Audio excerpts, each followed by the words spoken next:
Hello students, स्वागत है आप सभी का इरफान सर 79 यूट्यूब चैनल के इस अमेजिंग प्लेटफॉर्म पर। आज की जो क्लास है वो 12th क्लास के फिजिक्स हम स्टार्ट करने जा रहे हैं और इस वीडियो लेक्चर के अंदर हम यहाँ पर 12th क्लास का पहले पाठ्यक्रम देखेंगे कि 12th क्लास का पाठ्यक्रम है क्या।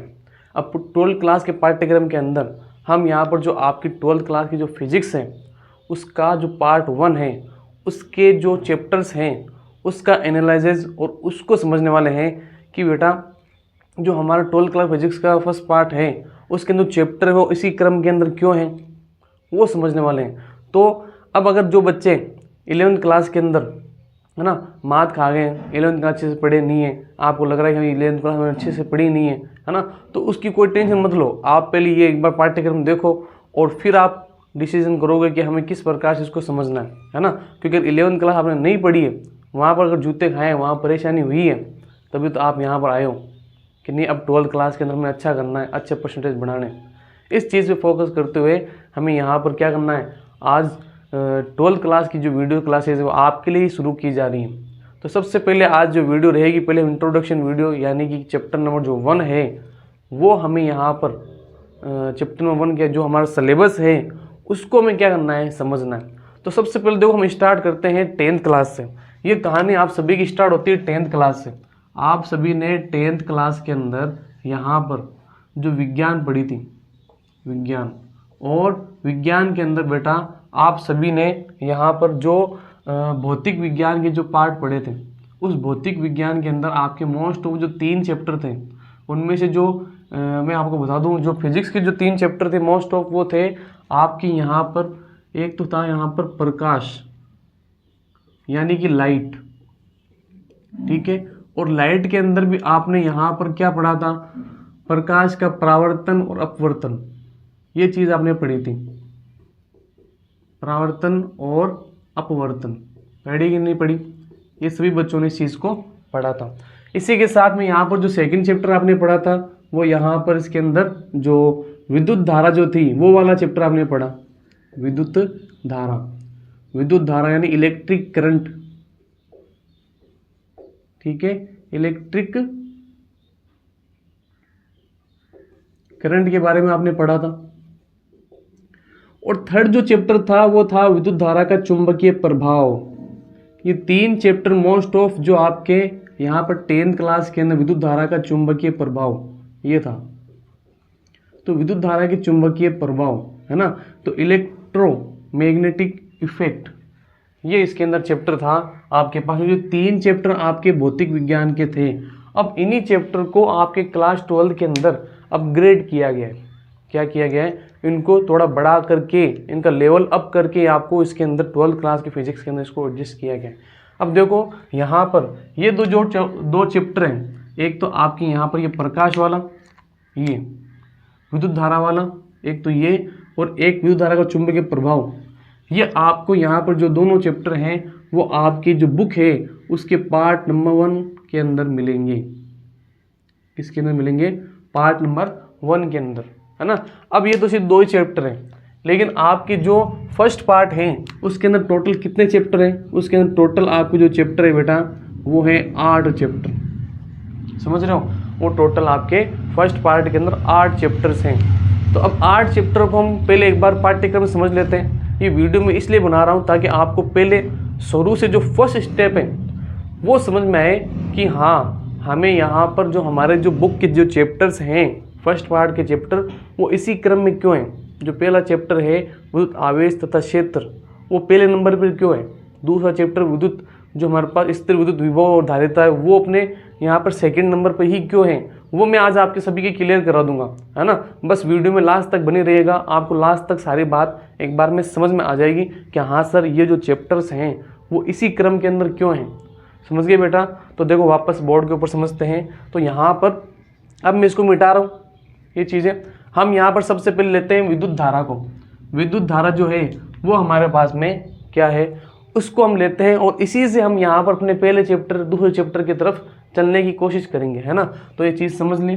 चलो इसको सभी बेटा पॉज करके वीडियो क्या करना है, नोट कर लेना, ताकि आपको ये कहानी पूरी समझ में आती रहे कि हाँ ये कहानी हमारे 10th क्लास से स्टार्ट हो रही है।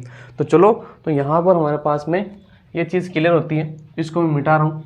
अब हम क्या ले रहे हैं यहाँ पर, आपने जो 10th क्लास में जो चैप्टर पढ़ा था, जो उसका नाम था विद्युत धारा, इलेक्ट्रिक करंट, विद्युत धारा। ये विद्युत धारा यानी इलेक्ट्रिक करंट, इलेक्ट्रिक करंट, ये वाला चैप्टर सभी बच्चों ने पढ़ा है, पढ़ा कि नहीं पढ़ा? विद्युत धारा, इलेक्ट्रिक करंट। अब विद्युत धारा के अंदर यहाँ पर आप सभी ने क्या पढ़ा, इसकी डेफिनेशन आप सभी को क्या पढ़ा गई, यहाँ पर जो आवेश प्रवाह की दर, आवेश प्रवाह की दर को हम क्या बोलते हैं, आवेश प्रवाह की दर को हम यहाँ पर क्या बोलते हैं, विद्युत धारा कहते हैं। यानी कि फ्लो ऑफ चार्ज, क्या, फ्लो ऑफ चार्ज को हम यहाँ पर क्या कहते हैं, यहाँ पर विद्युत धारा कहते हैं। मतलब ये जो चार्ज है, ये जो आवेश है, अगर फ्लो करता है तो क्या बन रहा है, मतलब अगर चार्ज जो है वो अगर फ्लो कर रहा है, चार्ज जो है अगर वो यहाँ पर ये जो आवेश, ये जो चार्ज है वो अगर फ्लो कर रहा है तो क्या बन रहा है, इलेक्ट्रिक करंट यानी विद्युत धारा बन रही है। आए ना बात सुनने कि आपको 10th क्लास के अंदर डायरेक्ट यही पढ़ा दिया गया कि जो चार्ज है अगर उसको फ्लो कराते हैं तो हमारे पास इलेक्ट्रिक करंट बनती है। अब भाई साहब सोचो, अगर चार्ज फ्लो ही ना करे तो क्या होगा? अब ये चीज़ आपको पता नहीं होगी, आप सोच रहे होंगे सर चार्ज फ्लो करेगा, तब तो हमें पता है कि सर जो चार्ज फ्लो करेगा वो यहाँ पर इलेक्ट्रिक करंट बनाएगा, लेकिन चार्ज फ्लो नहीं करेगा तो क्या बनाएगा वो हमें पता नहीं है। तो मैं आपको बता दूं, जब चार्ज फ्लो नहीं करेगा तब कोई नया चैप्टर बनेगा, मतलब जब चार्ज एक जगह रहेगा तब कोई अलग चैप्टर बनेगा, है ना, और जब चार्ज फ्लो करेगा तब दूसरा चैप्टर बनेगा, और चार्ज और अधिक तेजी से चलेगा तो और अलग चैप्टर बनेंगे। तो मतलब समझाने का मतलब ये है कि आपका जो बुक का पार्ट नंबर 1 है ना, वो चार्ज पे शुरू होगा और चार्ज पे ख़त्म होगा। अब कैसे, आप सोच रहे हो कि सर ऐसे कैसे, मतलब चार्ज पे शुरू होगा चार्ज पे एंड हो जाएगा? हाँ, जो चैप्टर नंबर 1 है वो आपका चार्ज पे ही शुरू होगा और चार्ज पे ख़त्म होगा। अभी मैं आपको पूरी वीडियो के अंदर ये बात समझा दूंगा कि किस प्रकार से ये चार्ज पे शुरू हो रहा है और चार्ज पे ही ख़त्म हो रहा है, बने रहेगा साथ में। तो देखो बेटा, यहाँ पर अभी तक हमने समझ लिया कि जो विद्युत धारा है उसे आवेश प्रवाह की दर को हम क्या बोलते हैं, विद्युत धारा कहते हैं। और फ्लो ऑफ चार्ज, ये इंग्लिश मीडियम वाले बच्चों के लिए, लेकिन हिंदी मीडियम वाले बच्चों भी हिंदी इस इंग्लिश का ध्यान रखो ताकि आपको समझने में आसानी रहे, है ना। तो ये जो आवेश है ना, चार्ज, यही सबसे बड़ी बला है, ठीक है। आवेश, ये जो हमारे पास में आवेश है यानी कि जो चार्ज है वो यहाँ पर कितनी खतरनाक चीज़ है वो मैं आपको भी समझा दूंगा, है ना। तो देखो बेटा, यहाँ पर हमारे पास में जो आवेश है, अगर आवेश एक जगह स्थित है, ठीक है, आवेश अगर एक जगह स्थिर है, स्थिर है यानी गति नहीं कर रहा, यानी स्टेट अवस्था में है। कौन सी अवस्था में है? स्टेट अवस्था में है, एक जगह स्टेट है, मूव नहीं कर रहा, तब यहाँ पर आपकी 12th क्लास का फिजिक्स का जो चैप्टर नंबर 1 है वो बनता है ना। और यहाँ पर हमारे पास में जो इसके अंदर, है ना, यहाँ पर ये जो आवेश है ना, तो ये हमारे पास में क्या हो जाएगा इसके अंदर, है ना, फर्स्ट चैप्टर जो आपका चैप्टर नंबर 1 है ना। अब फर्स्ट चैप्टर जो आपका 1 है उसका नाम है विद्युत आवेश तथा क्षेत्र, विद्युत आवेश तथा क्षेत्र, ये बात आपको समझनी है। अब यहाँ पर हमारे पास में ये जो आवेश है, ये जो चार्ज है वो कैसे बनता है, मतलब यहाँ पर विद्युत आवेश तथा क्षेत्र की उन्होंने बात की है। तो देखो, हमारे पास में किसी भी जो यहाँ पर जो परमाणु होता है उसके अंदर मोस्ट ऑफ 2 चीज़ें हमें ध्यान रखनी है। एक तो उसके अंदर हमारे पास में क्या होता है, उसके अंदर जो चार्ज होता है ना, उसके अंदर जो कण होते हैं वो होते हैं, एक तो इलेक्ट्रॉन होता है और एक होता है प्रोटॉन। क्या होता है? एक होता है इलेक्ट्रॉन और एक होता है प्रोटॉन, ठीक है। इलेक्ट्रॉन के ऊपर नेगेटिव चार्ज होता है, प्रोटॉन के ऊपर यहाँ पर पॉजिटिव चार्ज होता है। और ये जो इलेक्ट्रॉन है, ठीक है, ये जो इलेक्ट्रॉन है वो यहाँ पर अपनी एक फील्ड बनाता है, ठीक है। यहाँ पर इलेक्ट्रॉन जो है वो यहाँ पर एक फील्ड बनाता है, उसके अंदर यहाँ पर उसे हम क्या बोलते हैं, इलेक्ट्रिक फील्ड कहते हैं। क्या कहते हैं बेटा? इलेक्ट्रिक फील्ड कहते हैं। अगर मान लो जो इलेक्ट्रॉन अगर एक जगह रह रहा है तो उसकी प्रॉपर्टी क्या है, इलेक्ट्रिक फील्ड बनाने की है। समझ गए। तो यहाँ पर हमारे पास विद्युत आवेश, इलेक्ट्रॉन से यहाँ पर विद्युत आ गया और फील्ड यानी हमारे पास क्षेत्र आ गया। तो विद्युत आवेश तथा क्षेत्र मतलब इलेक्ट्रिक फील्ड कैसे बना रहे हैं आप समझो। जैसे कोई भी मास है, कोई भी यहाँ पर हमारे पास मास है, आपने 11th क्लास के अंदर पढ़ा होगा कि कोई भी मास है वो कौन सी फील्ड बनाता है, कौन सी फील्ड बनाता है, सोचो उस चीज़ को। अरे भाई यहाँ पर जो कोई भी मास होगा वो कौन सी फील्ड बनाएगा, कोई भी जो मास होगा वो कौन सी फील्ड बनाएगा बेटा, मास जो होगा वो यहाँ पर ग्रेविटेशनल फील्ड बनाएगा ना। मतलब यहाँ पर गुरुत्वाकर्षण क्षेत्र करता है। कोई भी अगर किसी भी बॉडी के अंदर अगर मास रहेगा तो वो क्या बनाएगा, वो ग्रेविटेशनल फील्ड बनाएगा। इसी प्रकार से यहाँ पर हमारे पास में अगर हम देखें, है ना, जैसे मान लो को चुंबक है यानी मैग्नेट है, चुंबक है या फिर मैग्नेट है, तो मैग्नेट क्या बनाता है, ठीक है, मैग्नेट बनाता है यहाँ पर मैग्नेटिक फील्ड। क्या बनाता है, मैग्नेटिक फील्ड बनाता है। मतलब अगर मास है तो ग्रेविटेशनल फील्ड, चुंबक है तो मैग्नेटिक फील्ड, वैसे यहाँ पर इलेक्ट्रॉन है तो इलेक्ट्रिक फील्ड बनाएगा। ये इसकी प्रॉपर्टी है। अब ऐसे पूछना मत कैसे बनाएगा, ये सिर्फ नेचर ने दे दिया है तो हमें इसको समझना है ना। तो मास, ग्रेविटेशनल फील्ड, चुंबक, मैग्नेटिक फील्ड, इसी प्रकार से इलेक्ट्रॉन बनाता है यहाँ पर इलेक्ट्रिक फील्ड। मतलब जब इलेक्ट्रॉन एक जगह स्टेट अवस्था में एक जगह रहेगा तब वहाँ पर वो क्या बनाएगा, इलेक्ट्रिक फील्ड बनाएगा। समझ गए। तो इसी प्रकार से हमारा जो चैप्टर नंबर 1 है वो बन गया विद्युत आवेश तथा क्षेत्र। ठीक है, तो यहाँ पर इलेक्ट्रिक चार्ज एंड फील्ड, इसका नाम आ जाएगा इलेक्ट्रिक चार्ज एंड फील्ड। इन सभी को आप सभी नोट कर लीजिएगा।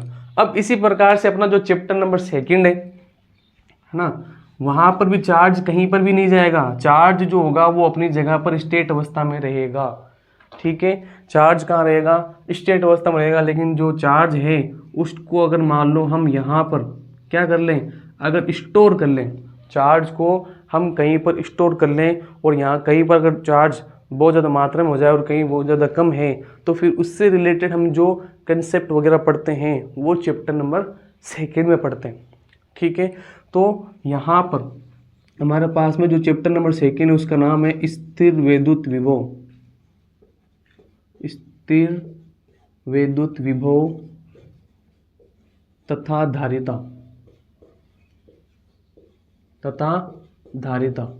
ठीक है, मतलब ये हुआ कि स्थिर वैद्युत विभव, एक जगह स्थिर आवेश, उसके अंदर कुछ पोटेंशियल आएगा और उसको अगर इकट्ठा कर लेते हैं तो उसके अंदर धारिता आ जाती है।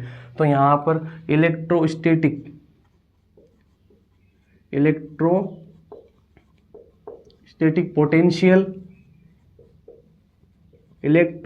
Potential and capacitance. क्या बेटा, capacitance, electrostatic potential and capacitance. तो ये दो जो चैप्टर हैं आपके, ठीक है, विद्युत आवेश तथा क्षेत्र, स्थिर विद्युत विभव तथा धारिता, यह आपके फिजिक्स की ब्रांच नंबर 1 बनाते हैं। और इस ब्रांच का नाम है, यहाँ पर ध्यान रखना, स्थिर वैद्युतिकी। क्या नाम है बेटा, स्थिर वैद्युतिकी। स्थिर वैद्युतिकी के अंदर ये आपके 12th क्लास के यहाँ पर ये एक ब्रांच है जो आपके इसके अंदर बताई गई है, फर्स्ट ब्रांच है। तो यहाँ पर भौतिक विज्ञान की वह शाखा जिसके अंदर स्थिर आवेश के ऊपर यानी स्टेट चार्ज के ऊपर अगर हम अध्ययन करते हैं, ठीक है, ऑब्जर्वेशन करते हैं, तो उसे हम यहाँ पर क्या बोलते हैं, स्थिर वैद्युतिकी कहते हैं। तो ये 2 चैप्टर आपको समझ में आ चुके होंगे। अगर मैं इनके अंक भार की बात करूं तो ये जो चैप्टर है वो आपके 4 नंबर का रहने वाला है और ये आपके चैप्टर जो है 3 नंबर का रहने वाला है। अब इसके अंदर आधा नंबर, 1 नंबर, 1.5 नंबर ये बाद की बात है, लेकिन अभी समझना है कि 4 नंबर, 3 नंबर वगैरह का रहने वाला है। तो बात समझ में आ गई। अभी हमारा जो चार्ज है वो अभी स्टेट अवस्था में बेटा, चार्ज को भी हमने मूव नहीं करवाया। अब जैसे ही चार्ज मूव करेगा आगे के 2 चैप्टर खा जाएगा। आगे बात में, जैसे चार्ज मूव करेगा एक जगह से दूसरी जगह जाएगा तो चार्ज क्या करेगा, वो यहाँ पर ये चैप्टर खा जाएगा। तो अब ये बात समझ में आ गई इसके अंदर वापस रिवाइज करवा देता हूँ। आवेश प्रवाह की दर यानी फ्लो ऑफ चार्ज को हम यहाँ पर क्या बोलते हैं, विद्युत धारा कहते हैं। ठीक है, अगर चार्ज स्टेट अवस्था में रहा, स्थिर अवस्था में रहा, तो जो हमारा आवेश रहेगा वो यहाँ पर कौन से चैप्टर बनाएगा, स्थिर विद्युत की ब्रांच बनाएगा और ये 2 चैप्टर बनाएगा। तो ये सब आप सभी को ध्यान रखना है। आगे बात सुन बेटा, अब हम चलते हैं हमारे यहाँ पर जब चार्ज फ्लो करेगा तब क्या होगा, है ना, इसको समझने की कोशिश करते हैं। ठीक है, तो पहले इसको एक बार सभी बच्चे नोट कर लीजिएगा, है ना। हम यहाँ पर अगला जो पॉइंट है, अगला जो तीसरा और चौथा चैप्टर है उसको समझने की कोशिश करते हैं। ठीक है, चलो। हाँ, अब जो हमारा चार्ज है उस चार्ज को हम क्या कर रहे हैं यहाँ पर, है ना, हमारे पास में जो चार्ज है यानी आवेश, उसको हम क्या करते हैं यहाँ पर फ्लो करा देते हैं। ठीक है, जब चार्ज हमारे पास में फ्लो करेगा, ये तो हमने देखा है कि जब चार्ज फ्लो करेगा यानी प्रवाह करेगा, है ना, तब यहाँ पर हमारे पास में कौन सा चैप्टर बनेगा, आपका जो चैप्टर नंबर 3 है। ठीक है, चैप्टर नंबर 3 उसका नाम है विद्युत धारा। क्या नाम है, विद्युत धारा। ठीक है, यानी इलेक्ट्रिक करंट। क्या नाम, इलेक्ट्रिक करंट। अब देखो इलेक्ट्रिक करंट कुछ भी हो सकता है, जैसे मान लो कि इलेक्ट्रॉन प्रवाह कर रहा है तो उसे हम क्या कहेंगे, इलेक्ट्रिक करंट कह रहे हैं। इसी प्रकार से अगर मान लो हमारे पास में एयर है, ठीक है, एयर है यानी हवा है, अगर मान लो हवा जो है वो प्रवाह कर रही है, एक जगह नहीं वो प्रवाह कर रही है, तो इसे हम क्या नाम दे देंगे, एयर करंट। क्या कर देंगे, एयर करंट नाम दे देंगे। अगर इसी प्रकार से वाटर रहे तो वाटर अगर मान लो फ्लो कर रहा है, वाटर फ्लो कर रहा है तो इसे कह देंगे वाटर करंट। क्या कहेंगे, वाटर करंट। मतलब करंट यानी प्रवाह होना। कोई भी जो हमारे पास यहाँ पर वाटर हुआ, एयर हुआ, इसी प्रकार से जब यहाँ पर इलेक्ट्रॉन जब फ्लो करेगा, प्रवाह करेगा, तो इस चैप्टर को हम नाम क्या दे देंगे, इलेक्ट्रिक करंट नाम दे देंगे। क्या नाम दे देंगे, इलेक्ट्रिक करंट नाम दे देंगे। ये बात आप सभी को ध्यान रखनी है। तो ये हमारा इस प्रकार से जब चार्ज फ्लो कर रहा है तो चैप्टर नंबर 3 हमारे सामने आ गया, इसलिए चैप्टर नंबर 3 नंबर पर ही है। अब देखो हमारे पास में जब चार्ज फ्लो करता है ना, तो उस चीज़ के कुछ और इफेक्ट भी आने लगते हैं। अब चार्ज फ्लो करेगा तो उस चीज़ के और इफेक्ट कैसे आएंगे, जैसे कि मान लो आपने फैन चलाया, ठीक है, फैन चलाया आपने हवा लेने के लिए, लेकिन फैन उसी के साथ में गर्म भी तो हो रहा है। फैन जो है वो इसी के साथ में गर्म हो रहा है। भाई साहब, हमने तो यहाँ पर फैन को चलाया हवा लेने के लिए, लेकिन फैन साथ में गर्म हो रहा है, तो उसके कुछ इफेक्ट आने लग गए। ठीक है, जब यहाँ पर चार्ज हमारे पास में फ्लो करता है, ठीक है, चार्ज हमारे साथ में यहाँ पर फ्लो करता है, तो उसके कुछ क्या आते हैं, इफेक्ट आते हैं। क्या आते हैं, इफेक्ट आते हैं। तो इसी प्रकार से जब चार्ज फ्लो करेगा, ठीक है, तो क्या इफेक्ट आएंगे, मतलब इफेक्ट ये आएगा कि जो चार्ज है वो यहाँ पर एक तो हमारे पास में हीटिंग इफेक्ट, ठीक है, हीटिंग इफेक्ट यानी हीट देगा। दूसरा हमारे पास में यहाँ पर मैग्नेटिक इफेक्ट, कौन सा इफेक्ट देगा, मैग्नेटिक इफेक्ट देगा, मैग्नेटिक इफेक्ट देगा यानी चुंबकीय प्रभाव देगा। क्या देगा, चुंबकीय प्रभाव। तो अगला जो हमारा पास में जो चैप्टर आएगा, चैप्टर नंबर 3, उसका नाम क्या हो जाएगा बेटा, चैप्टर नंबर 3 का जो 4 है उसका नाम हमारे पास में क्या हो जाएगा, यहाँ पर गतिमान आवेश, गतिमान आवेश तथा चुंबकत्व, गतिमान आवेश तथा चुंबकत्व। ये आप सभी को ध्यान रखना है। तो यहाँ पर moving charge, moving charge and magnetism, moving charge and magnetism. तो अब देखो हमारे पास में यहाँ पर मूविंग चार्ज एंड मैग्नेटिज्म आ गया। तो इस प्रकार से हमारे पास में आपने ये देखा कि जब चार्ज फ्लो कर रहा है तो हमारे पास में विद्युत धारा बन रही है। क्या बन रही है, विद्युत धारा बन रही है। और जब चार्ज हमारे पास में क्या कर रहा है, इसका कुछ इफेक्ट भी हमें नज़र आ रहे हैं कि अगर मान लो चार्ज फ्लो करता है तो उसके कुछ इफेक्ट आ रहे हैं। उस इफेक्ट का हमने जो अध्ययन किया वो चैप्टर नंबर 4 के अंदर किया है कि गतिमान आवेश तथा चुंबकत्व, मूविंग चार्ज एंड मैग्नेटिज्म। आगे बात में अब इसी के साथ में देखो बेटा, यहाँ पर अगर हम चार्ज को मूव करा करके मतलब यहाँ पर अगर हम चार्ज से अगर हम यहाँ पर मैग्नेट बना सकते हैं, चार्ज को हमने यहाँ पर फ्लो कराया, देखो चार्ज जो था ना उस चार्ज को हमने यहाँ पर क्या किया, चार्ज को फ्लो कराया, ठीक है, चार्ज को हमने क्या किया, फ्लो कराया। तो चार्ज को फ्लो कराने पर हमें क्या मिला, मैग्नेट, ठीक है, चार्ज को फ्लो कराने पर मैग्नेटिक इफेक्ट मिला। तो इसी प्रकार से क्या हम यहाँ पर मैग्नेट से, ठीक है, मैग्नेटिक इफेक्ट से चार्ज बना सकते हैं क्या? चार्ज मतलब ये कि अगर चार्ज को हमने फ्लो कराया तो हमारे पास में, ठीक है, वो क्या बनेगा, एक तो हमारे पास में करंट बनता है, क्या बनता है, करंट, और करंट बनने से हमारे पास मैग्नेटिक इफेक्ट बन रहा है। मतलब चार्ज हमने फ्लो कराया, फ्लो कराने से करंट बना और करंट से हमारे पास मैग्नेटिक इफेक्ट बना। तो क्या मैग्नेटिक इफेक्ट से, ठीक है, मैग्नेटिक इफेक्ट मतलब मैग्नेट से हम विद्युत धारा है वो बना सकते हैं कि नहीं बना सकते हैं, उसका भी हमारे पास साइंटिस्ट ने इसका अध्ययन किया और यहाँ पर रिसर्च निकाली कि यहाँ पर अगर हम क्या कर सकते हैं, यहाँ पर मैग्नेट से, है ना, यहाँ पर मैग्नेट से कुछ ऐसी प्रक्रिया करके करंट को बनाया जा सकता है। क्या किया जा सकता है, करंट को बनाया जा सकता है। तो वापस हमने करंट बना दिया, करंट तो क्या है हमारे पास, मतलब विद्युत धारा बना सकते हैं, तो वापस हमारे पास घुमा फिरा के चार्ज आ गया। तो समझ गए, सारी कहानी किसकी है, चार्ज की, यानी आवेश की है, उसको समझना है इस प्रकार से। तो यहाँ पर हमारे पास में जो अगला चैप्टर आएगा, ठीक है, तो वो हमारे पास में क्या आ जाएगा, जो चैप्टर नंबर 6 बता रहा हूँ मैं आपको, है ना, यहाँ पर चैप्टर नंबर 6, है ना। तो यहाँ पर चैप्टर नंबर जो 6 है वो हमारे पास आ जाएगा विद्युत चुंबकीय प्रेरण, विद्युत चुंबकीय प्रेरण, विद्युत चुंबकीय प्रेरण, ठीक है, यानी इलेक्ट्रोमैग्नेटिक इंडक्शन, इलेक्ट्रोमैग्नेटिक इंडक्शन,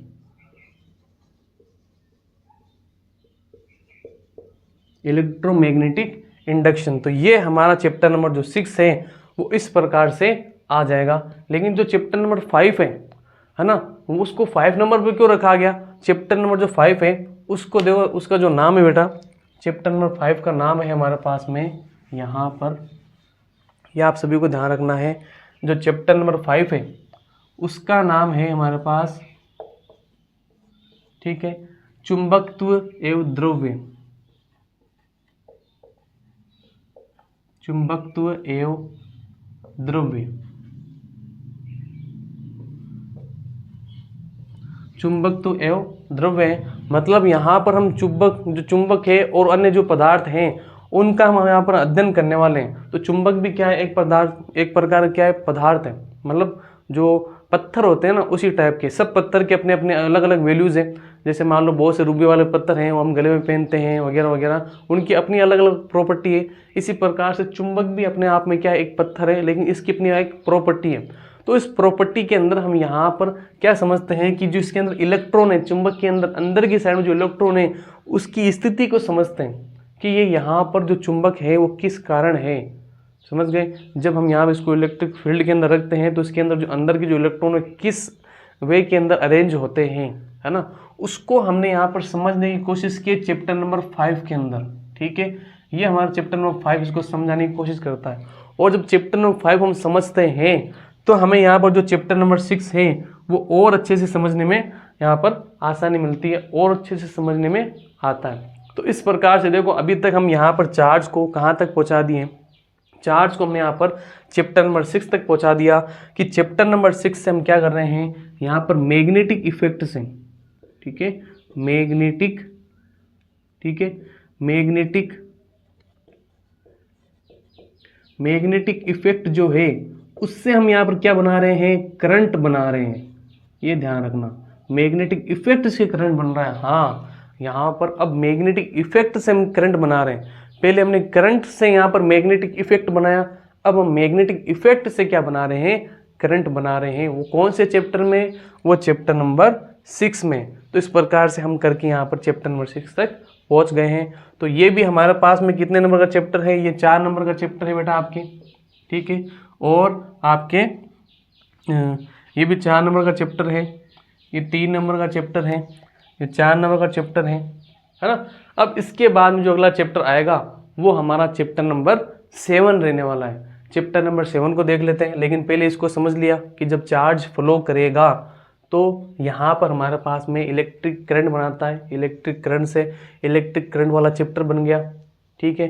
जैसे वाटर करंट करता है, एयर करंट करता है, ये आपको ध्यान रखना है। इसी प्रकार से इसके कुछ इफेक्ट हमें देखने को मिलते हैं, जैसे मान लो कि हमें हीट इफेक्ट देखने को मिलता है ना, मैग्नेटिक इफेक्ट देखने को मिलता है। तो हम चार्ज फ्लो करने के कारण उसके अंदर मैग्नेटिक इफेक्ट भी हमें देखने को मिलता है। तो ये हमारे पास में चैप्टर नंबर 4 आ गया, गतिमान आवेश तथा चुंबकत्व। ये बात आप सभी को ध्यान रखनी है। इसी के साथ में यहाँ पर जब हम जो चार्ज फ्लो करता है तो करंट बना सकते हैं, चुंबक बना सकते हैं, है ना। तो इसी प्रकार से जब यहाँ पर जो चुंबक है उस चुंबक के अंदर हम क्या करेंगे, यहाँ पर चुंबक की इफेक्ट द्वारा हम यहाँ पर करंट भी बना सकते हैं। आ रही बात में, ये आप सभी को ध्यान रखना है। और जो चैप्टर नंबर 5 है वो चैप्टर नंबर 5 आपको यहाँ पर जो मैग्नेट है ना, जो मैग्नेट उसके बारे में समझने में मदद करता है। उसकी प्रोसेस क्या है, वो किस प्रकार से वर्क करता है, उसकी यहाँ पर आंतरिक जो फिजिकल स्टेट है उसको समझाने में यहाँ पर चैप्टर नंबर 5 में मदद करता है। तो अगले जो 2 चैप्टर हैं 7 और 8 उसको भी मैं यहाँ पर समझा देता हूँ। लेकिन यहाँ तक अगर बच्चों आपको बात समझ में आई है तो वीडियो को लाइक, शेयर और सब्सक्राइब जरूर कीजिएगा, अपने दोस्तों को जरूर भेजिएगा, क्योंकि आने वाली वीडियो आपको और शानदार वीडियो मिलने वाली है। और आपके इन लाइक और शेयर से हमें मोटिवेशन मिलता है। कमेंट में जरूर लिखिएगा सर कहाँ पर समझ में आया, कहाँ पर समझ नहीं आया, और अगर समझ में आया तो कमेंट बॉक्स में आप जवाब जरूर दीजिएगा। आगे बात में चलो, तो इसको मैं मिटा रहा हूँ। अगला हमारे पास 7 और 8 नंबर चैप्टर हम कवर कर रहे हैं। चलो,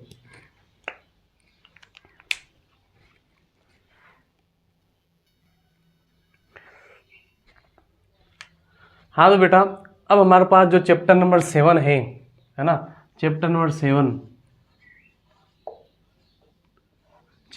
7 है, यहाँ पर हमारे पास में क्या है, देखो हमने यहाँ पर क्या किया कि यहाँ पर जो मैग्नेट है, ठीक है, मैग्नेटिक इफेक्ट से हम करंट बना सकते हैं। ये जो हमने चैप्टर नंबर 6 के अंदर देख लिया कि मैग्नेटिक इफेक्ट से हम यहाँ पर करंट जो है वो बनाएंगे। तो इसी प्रकार से यहाँ पर हमारे पास में जो करंट बनेगा, मैग्नेटिक इफेक्ट से जो ये करंट बनेगा, उस करंट को हम यहाँ पर बोलते हैं अल्टरनेट करंट, है ना। किसी भी मिस्त्री के पास में जिसने कोई पढ़े नहीं कि वो भी बता देगा करंट 2 प्रकार का होता है, एक होता है AC और एक होता है DC। तो 2 प्रकार के यहाँ पर करंट होते हैं, AC और DC। हम यहाँ पर चैप्टर में जो 7 है उसके अंदर हम यहाँ पर AC करंट पढ़ने वाले हैं, यानी प्रत्यावर्ती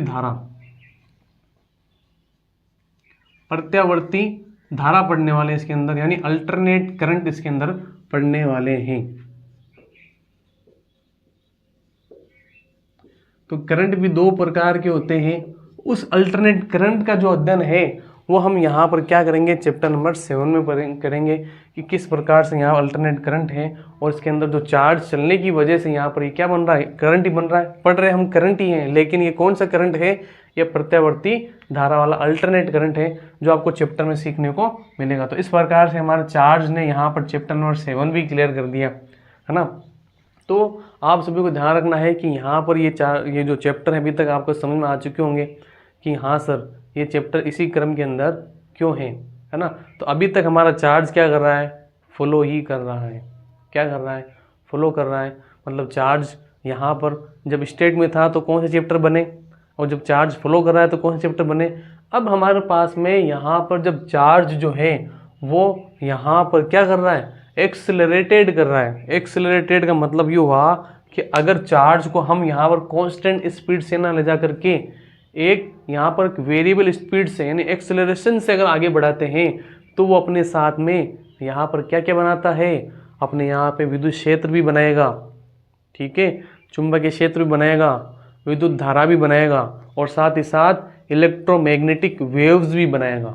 समझ गए। तो यहाँ पर जो चैप्टर नंबर 8 है ना, अगर मान लो हमारा जो चार्ज है हमारा जो चार्ज है ना, अगर हमने इस चार्ज को यहाँ पर एक्सेलरेटेड करवा दिया, ठीक है ना, यानी एक्सेलरेटेड यानी होता है त्वरित करा दिया। क्या करवा दिया? त्वरित करवा दिया। तो त्वरित करवाने की वजह से ये जो हमारा चार्ज है वो यहाँ पर क्या बनाएगा, है ना, वो यहाँ पर हमारे पास में यहाँ पर विद्युत चुंबकीय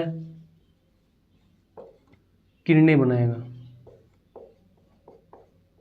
विद्युत चुंबकीय किरणें बनाएगा। तो ये हमारे पास इस प्रकार से, है ना, चार्ज को हमने यहाँ पर अलग अलग स्टेट में रखने की वजह से, है ना, उसके अलग अलग इफेक्ट की वजह से हमारे पास जो चैप्टर हैं वो 8 चैप्टर इस पार्ट के हमारे पास क्लियर हो जाते हैं।